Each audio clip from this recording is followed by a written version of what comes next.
Welcome to the Word for 2021. Today we're in the last chapter of the book of Joshua, chapter 24.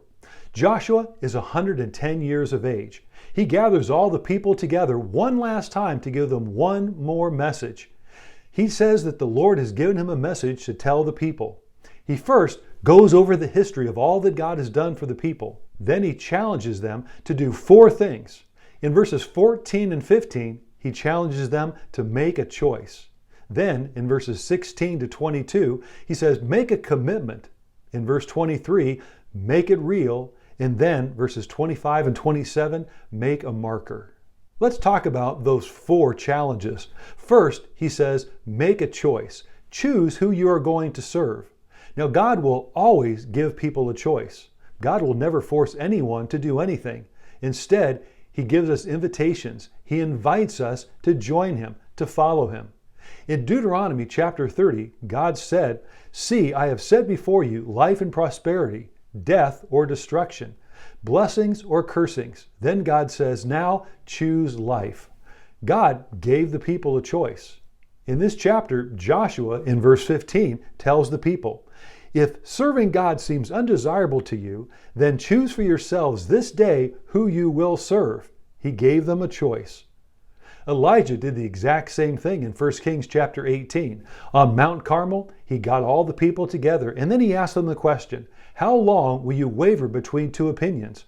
If the Lord is God, then serve Him. But if Baal is God, then serve him." He was giving the people a choice. Who are you going to follow? And then in Matthew chapter 19, Jesus gave an invitation to the rich young ruler. He said to the rich young ruler, "If you want to be perfect, go sell all of your possessions, give to the poor, and you will have treasure in heaven. Then come and follow me."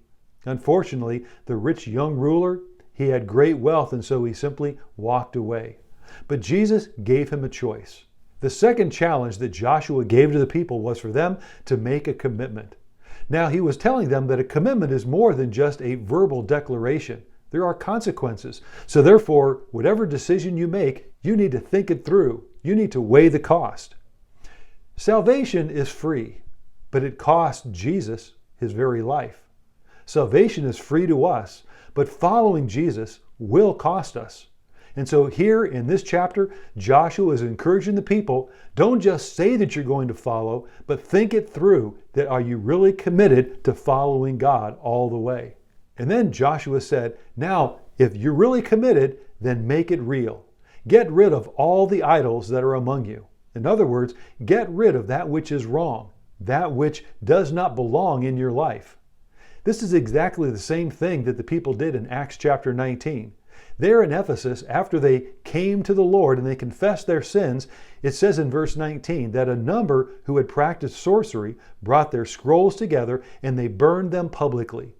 These scrolls were worth a lot of money. It says that these scrolls were worth 50,000 drachmas. Now, a drachma was worth a day's wage. So in today's economy, that would be about $10 million that went up in smoke. That is real commitment.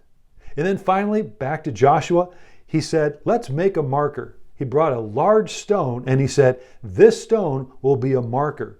It will be a reminder to everyone of the commitment that you are making today. We need to have reminders as well, markers that we always go back and look at, because we, unfortunately, are prone to wander. We are prone to forget. We're prone to get distracted. Satan will continue to tempt us to leave our commitments. So we need to have a marker, just as they did, to remind us of the commitment that we have made. Don't just start well, but finish well. Joshua, he gave us the example.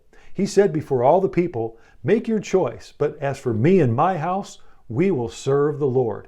Joshua was saying, even if I'm the only one, I choose God. How about you? Thank you for joining the Word for 2021.